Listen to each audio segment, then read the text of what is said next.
Lost Seekers, Chapter 1. Kirona entered a small city named Zakre.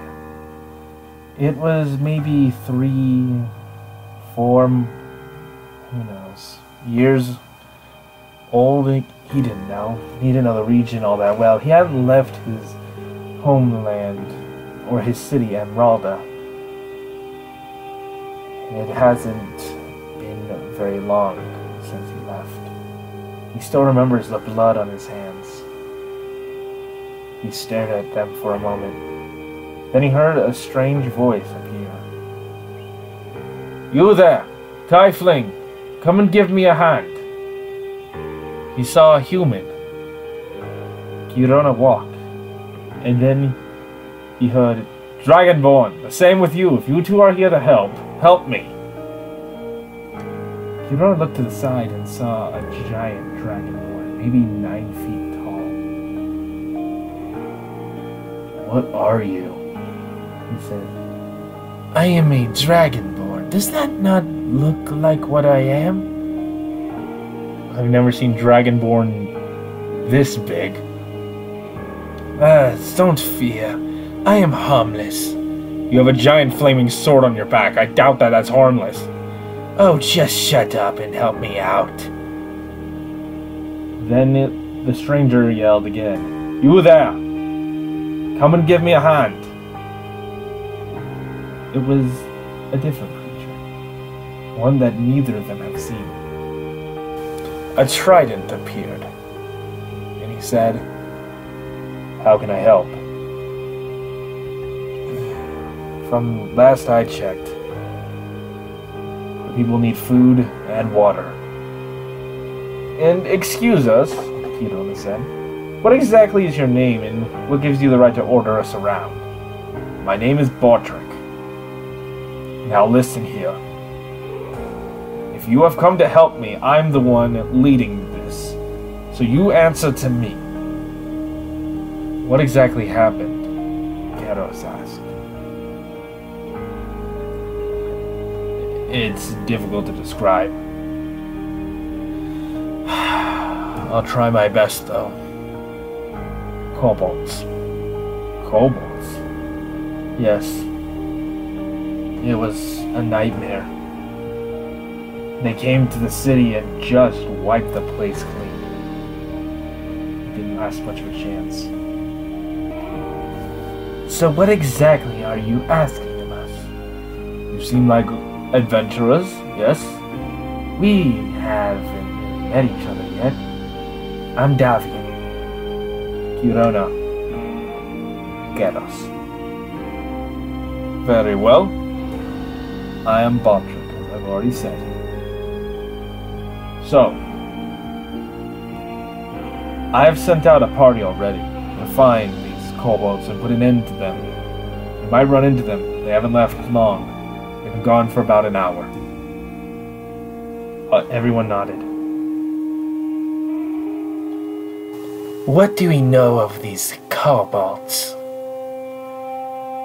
"Basically, what I know is that they came in, destroyed the city, took a lot of hostages, and then they left. Not much else to say." "So you're sending us into a small army of monsters that you know next to nothing about. No numbers, no spells, no nothing." "Believe me, if I knew exactly how many there were, I would have told you. But I don't really have much of a choice now, do I? You three look like you're capable. Go find those kobolds, find the other party, link up with them. Find the kobolds, kill them, free as many as you can." All three nodded and left. "So, you're Keros then?"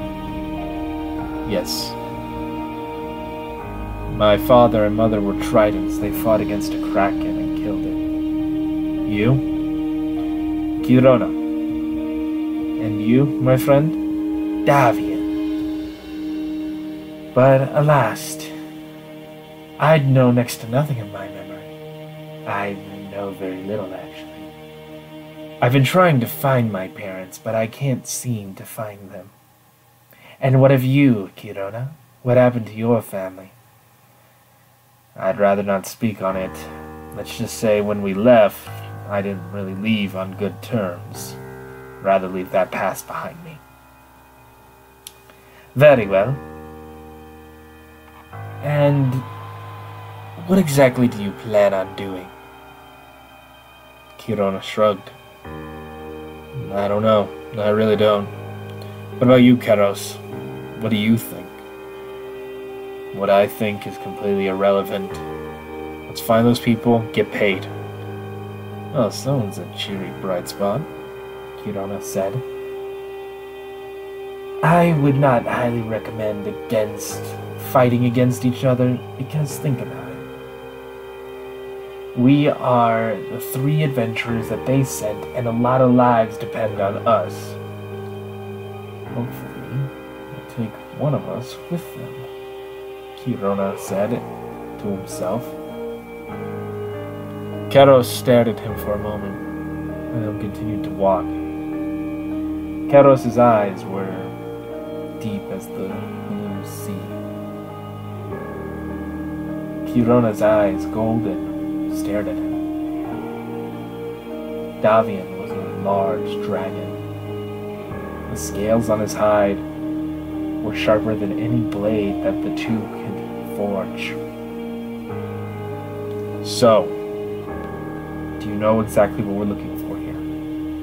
Then a strange feeling came of Kirona. Something's here.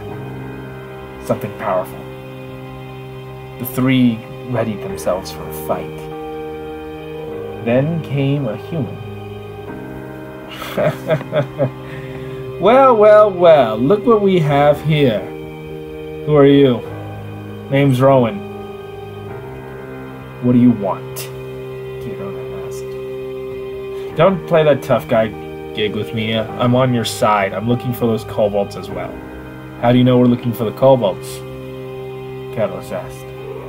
Why would anyone else be out here? He leaned against a tree and said, Look, I'm not your enemy.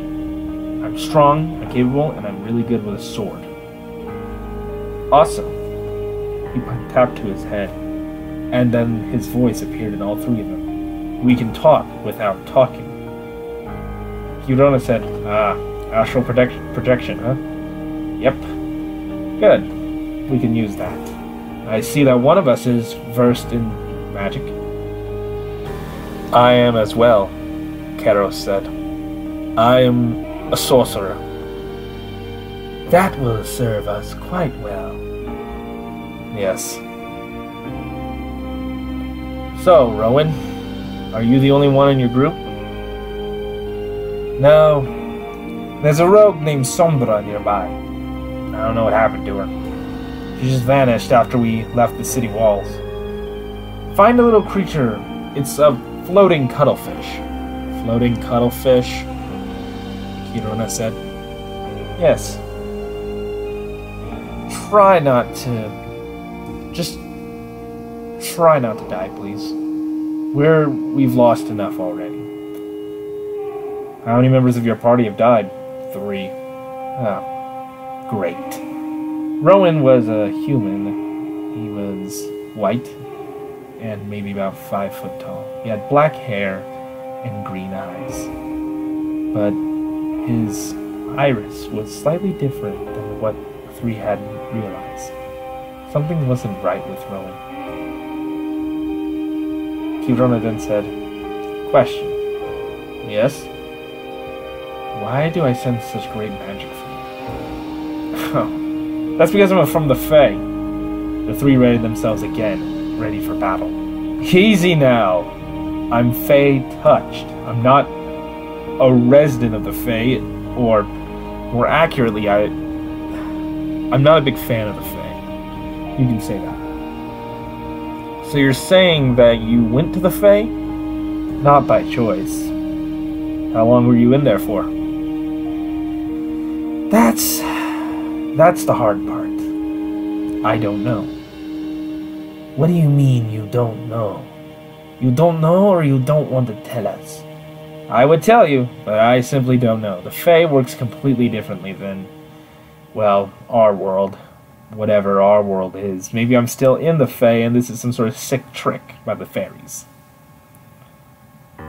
You're telling me that you went to the Fae? Yes. What was it like? Let's not speak of that. It's well, let me put it into a simple term. Have you ever wondered if you were ever going to live again?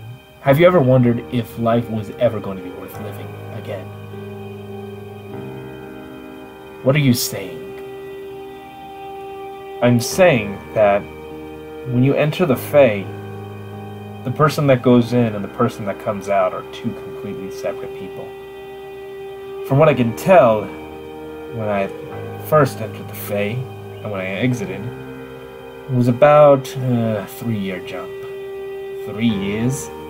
You were in there for 3 lousy years? Give or take. I mean, I might be off. I don't remember exactly how long, but that's from my rough estimates. That must have been awful. I could have been in there for months, I could have been in there for years. I don't know. A day there might be a year here. It's hard to say. I may be from a completely different culture.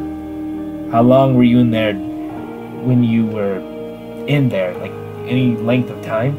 Like I said, time gets very convoluted in there.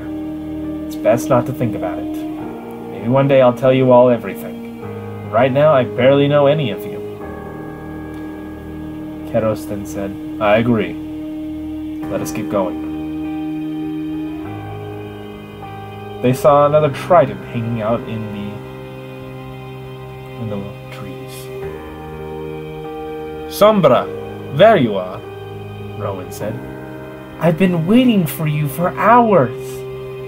I was trying to gather reinforcements, and it looks like my reinforcements found me.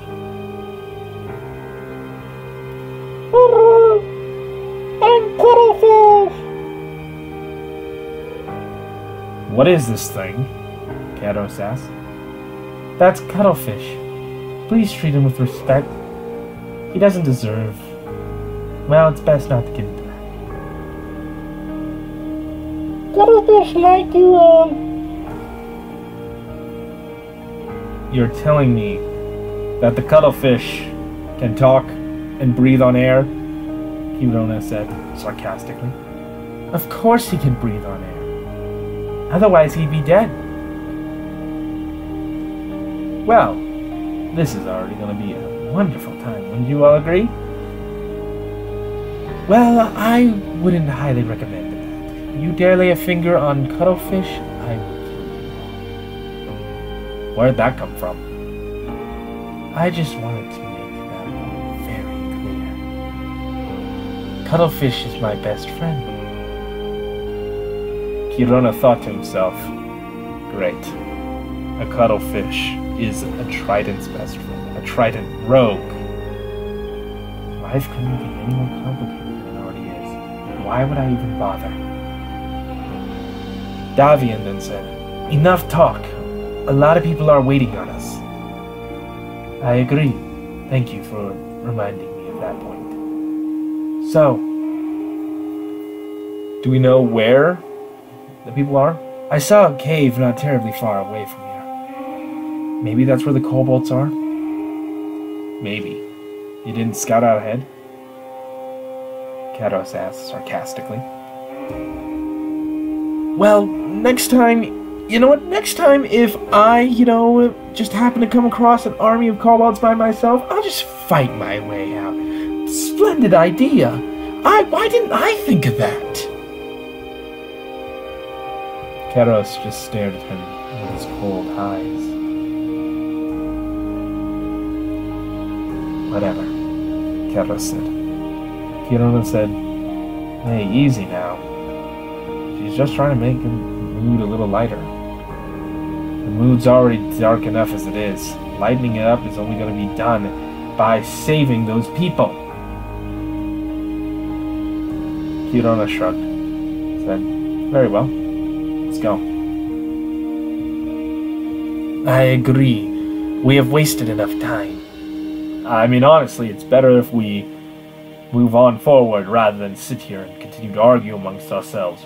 We very clearly have our group of, well, misfits, I guess you could say. Well, we're all gonna die, Kirona said. And why exactly are we all gonna die? Well, we're not a team. We're fighting amongst ourselves because of whatever reason. If we're gonna survive, we have to unite as a team. The others just shrugged him off and walked away. Kirona then shrugged himself and said, well, this is better than being back home with mother and father.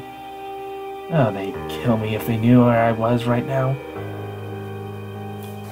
The five continued to travel along the path they had laid, and saw the cave that Sombra had mentioned. There it is, the cave. Do you know what's inside? Other than more confusion, I'm not sure. The people are probably in there. They saw multiple kobolds come flooding out. Yep, that's definitely the cave, Rowan said. What do you propose we do then? Kirona asked. Well, we should probably get their attention. Agreed. Oh, this is gonna be a something now, isn't it? If you guys enjoyed this first episode of The Lost Seekers, then I would highly recommend you hit the like and the subscribe button. And let me know what you want to see next. See ya!